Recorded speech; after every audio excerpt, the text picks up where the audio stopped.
नमस्कार दोस्तों, आप सभी का स्वागत है आज के विचार में। तो आज 30 अगस्त 2023। तो आज का विचार है कि कायर लोग कभी भी जीत नहीं सकते। जीत हमेशा उन लोगों की ही होती है जो जिंदगी के हर मैदान में तनदेही से लड़ते हैं। तो ये था आज का विचार। और अब बात करते हैं आज के विशेष दिनों के बारे में, 30 अगस्त के साथ जुड़ी हुई विशेष घटनाओं के बारे में। तो दोस्तों, अभी तक अगर आपने चैनल को सब्सक्राइब नहीं किया तो चैनल को सब्सक्राइब कर लें, ताकि हर आने वाला नया विचार, नई जानकारी आप तक पहुंचती रहे। तो 30 अगस्त 1659 को मुग़ल बादशाह शाहजहां के लड़के औरंगजेब ने अपने भाई दारा शिकोह का कत्ल किया। 30 अगस्त 1861 में पंजाबी के एक बहुत बड़े विद्वान लेखक कान सिंह नाभा का जन्म हुआ। 30 अगस्त 1871 को परमाणु जो बम के खोजी और नोबेल पुरस्कार जो था उनके विजेता भौतिक विज्ञानी अर्नेस्ट रुदरफोर्ड का जन्म हुआ। 30 अगस्त 1885 को जर्मनी के इंजीनियर गॉटलीब डेमलर ने अपने बनाए हुए पहले मोटरसाइकिल का पेटेंट करवाया।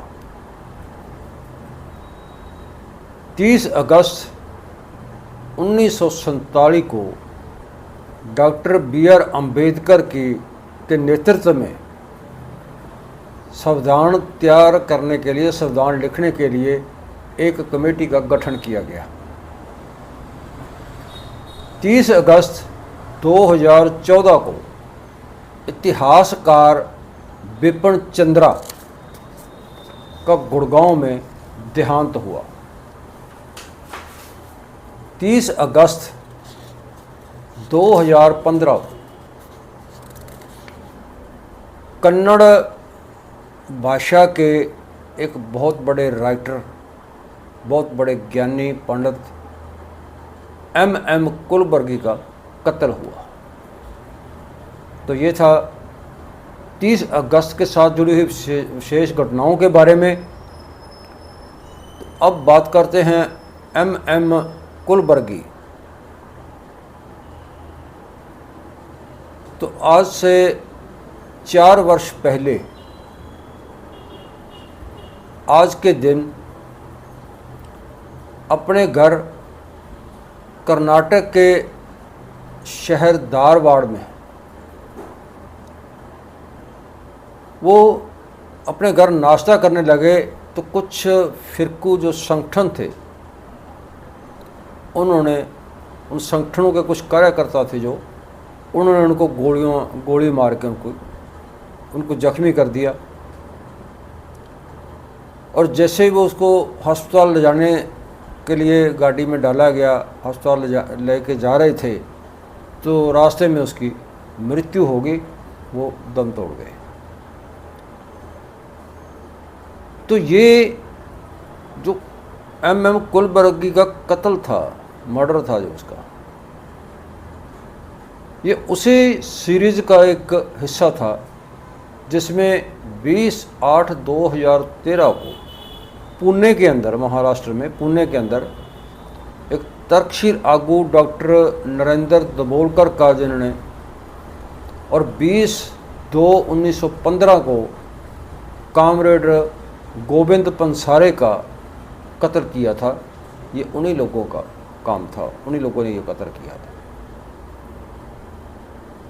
तो डॉक्टर कुलबर्गी जो थे, इनका जो जन्म था वो 28/11/1938 को बीजापुर ज़िले के तालुके सिंगड़ी के एक गांव में यारागल में हुआ था।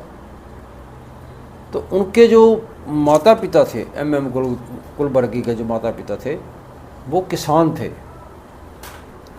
तो डॉक्टर कुलबर्गी ने जो अपनी बुनियादी शिक्षा थी,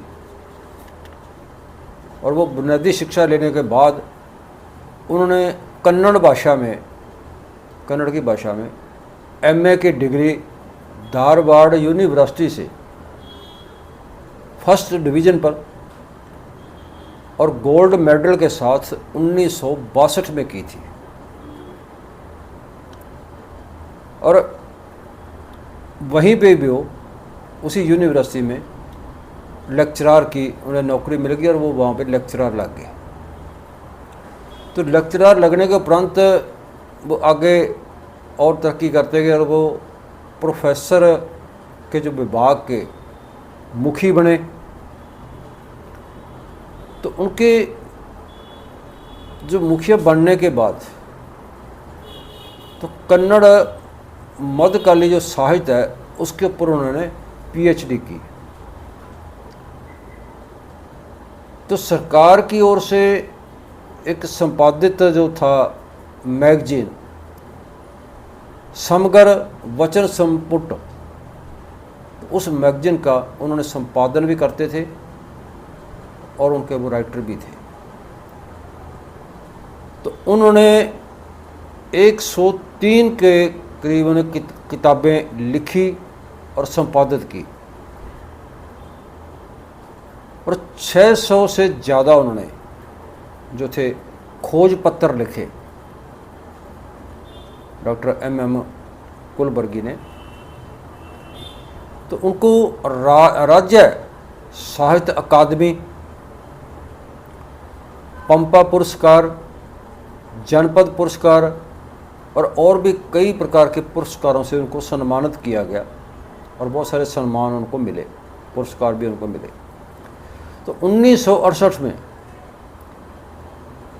कन्नड़ भाषा के एक भगत कवि जो थे बसवा, तो उसके कुछ श्लोक, उसके कुछ शब्दों को उन्होंने उनकी संपादना की, उनका उल्लेख किया और उनके बारे में उन्होंने कुछ टिप्पणियाँ की, जिसके कारण MM कुलबर्गी को धमकियाँ मिलनी शुरू हो गई। तो कुछ समय के लिए उन्होंने अपनी वो टिप्पणियाँ अपनी ज़िंदगी को, अपने परिवार की सुरक्षा को मद्देनज़र रखते हुए, तो अपने विरोधियों के एतराज़ थे, उनकी जो टिप्पणियों के ऊपर एतराज़ थे, तो वो उन्हें वो काट दिए, वो टिप्पणियाँ काट दी उन्होंने अपनी लेखनी में से और उनके साथ समझौता कर लिया सिर्फ परिवार की सुरक्षा के लिए। लेकिन उन्होंने एक जगह लिखा कि मैंने ये कर तो लिया, लेकिन ये एक मानसिक खुदकशी है, एक बौद्धिक खुदकशी है, करने के बराबर है। तो 2015 में तमिल के लेखक पेरुमल मुरुगन ने भी अपने नावल के हल्ले गुल्ले के बाद जो लेखक का खुदकशी का ऐलान किया। तो कन्नड़ यूनिवर्सिटी के VC बनने के बाद उन्होंने कई खोज पत्र लिखे और बहुत सारी खोज की उन्होंने।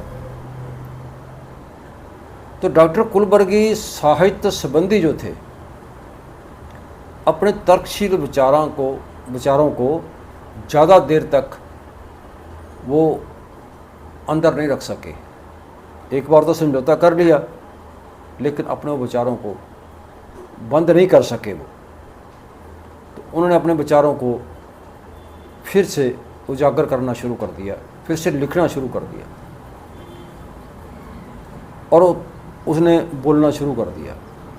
तो जिसके कारण विश्व हिंदू परिषद, बजरंग दल और श्री राम सेना ने उनको फिर से धमकियां देनी शुरू कर दी।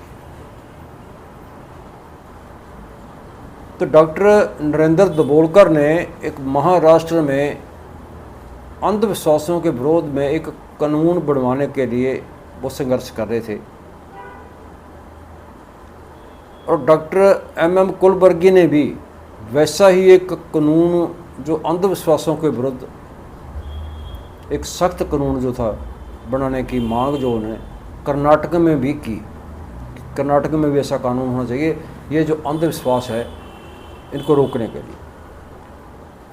तो जिसके कारण उनको इस हमले का निशाना बनाया गया, उसके ऊपर हमला किया गया, कातलाना हमला किया गया। तो पिछले 150 वर्षों में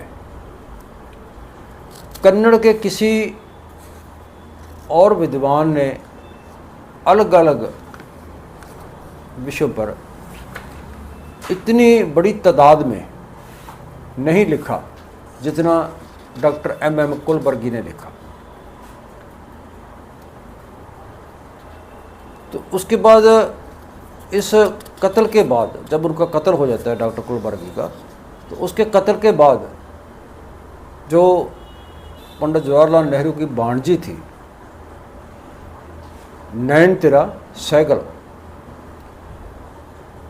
तो उन्होंने ये कह के कि जो राज सत्ता है, राज कर रही जो सत्ता है, पार्टी है, वो फांसीवादी सोच रखती है। तो ये कह के उन्हें अपना जो साहित्य अकादमी का पुरस्कार था, इनाम था, वो सरकार को वापस कर दिया। तो उसके बाद और भी बहुत सारे लोगों ने, इसी तरह फिर एक साइंसदान जो थे, विज्ञानी थे, जो PM भार्गव ने भी अपना पद्म भूषण जो पुरस्कार था, अवार्ड था, वो भी वापस कर दिया। फिर और बहुत सारे लेखक, बहुत सारे बुद्धिजीवी, विज्ञानी, जिनकी उपलब्धियों में उनको बड़े बड़े पुरस्कार दिए गए थे, सम्मान किया गया था, उन सब ने अपने खुद के जो पुरस्कार थे सरकार को वापस कर दिए M कुलबर्गी के कत्ल के कारण। और उन्होंने एक रोष मार्च भी किया उन लेखकों ने। तो 150 के करीब देशों के जो लेखकों का जो संगठन है थे बने, तो उन्होंने इन सभी विरोध करने वालों को और ये पुरस्कार वापस देने वाले लोगों को सलाम किया, उनका धन्यवाद किया। तो ये थे डॉक्टर M कुलबर्गी के बारे में जानकारी। अब बात करते हैं भाई कान सिंह नाभा, जो कि एक बहुत बड़े लेखक, राइटर और बहुत बड़े विद्वान थे, और बहुत ही कई पक्षी जो उनकी शख्सियत थी भाई कान सिंह नाभा की। तो उनका जो जन्म है वो 30 अगस्त 1861 को, उस समय की रियासत जो राज्य था, पटियाले का राज्य था, तो उसके गांव बनेरा खुर्द, जो गांव है बनेरा खुर्द, तो उनके नानके घर में हुआ। तो उनकी माता का जो नाम था वो हर कौर था। तो उनके पिता जो थे नारायण सिंह थे, उनका नाम जो था, और उनके पिता भी एक बहुत बड़े विद्वान, ज्ञानी, बहुत बड़े पंडित थे। तो इनकी पहली 2 पत्नियों के बाद तीसरी शादी बसंत कौर के साथ गांव रामगढ़ के साथ हुई। तो इनका एक ही बेटा था, भगवंत सिंह हरी। तो ये सिंह सभा और नामदारी लहर जो पंजाब में उस वक्त चलती थी, नामदारी लहर थी, एक सिंह सभा लहर थी, तो उससे बहुत प्रभावित थे। तो 19वीं सदी के आखिरी दशक में इनका जो साहित्यिक सफ़र शुरू हुआ, तो करीब ये 14-15 वर्ष की आयु में ही इन्होंने मेहनत के साथ साहित्यिक ग्रंथ, शब्द, रचनाकार, तो ये सारा कुछ लिखना शुरू किया। अश्वमेध नाटक, भावार्थ और बिजली, स्वामी धर्म आदि इन्होंने ग्रंथ लिखे। तो दूसरी बार उन्हें फिर लिखा उन्होंने, और उसके अंदर लिखा उन्हें हम हिंदू नहीं, गुरमति प्रभाकर, गुरमति सुधार, सदा का परमार्थ आदि बहुत सारे और भी उन्होंने ग्रंथ और भी बहुत सारी किताबें जो थी उन्होंने लिखी। तो भाई कान्ह सिंह नाभा ने, जैसे पहले बता चुके हैं, तो 14-15 वर्ष की आयु में उन्होंने लिखना शुरू कर दिया था, यानी कि काफ़ी वो मतलब। तो उनका जो साहित्यिक ग्रंथ था जो सबसे ज़्यादा पॉपुलर हुआ और सबसे ज़्यादा पढ़ा गया और सबसे ज़्यादा पढ़ा जा रहा है, तो साहित्यिक ग्रंथ गुरु शब्द रत्नाकार महान कोश तैयार किया। तो पंजाबी भाषा में इनको लिखा गया, इस ग्रंथ को महान कोश के नाम से जो मशहूर हुआ ये ग्रंथ।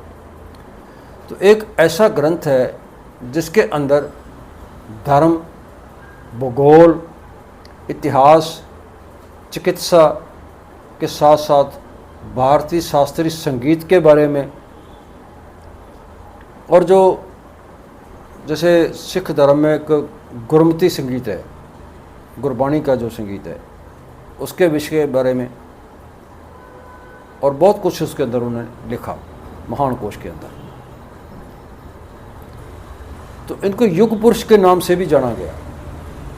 तो ये युग पुरुष भाई कान्ह सिंह नाभा इस संसार से 23 नवंबर 1938 को सदा के लिए चले गए, यानी कि उनकी मृत्यु होगी। तो ये था आज का विचार। कैसा लगा, अच्छा लगा, इसको ज़्यादा से ज़्यादा लाइक शेयर करना, कमेंट करके अपने विचार ज़रूर देना दोस्तों। चैनल को सब्सक्राइब कर लेना ताकि हर आने वाला नया विचार का नोटिफिकेशन आप तक पहुंचता रहे। कल मिलते हैं ऐसे ही किसी और विचार के साथ, तब तक आप बने रहो सोनी बड़ौदा टीवी के साथ। नमस्कार।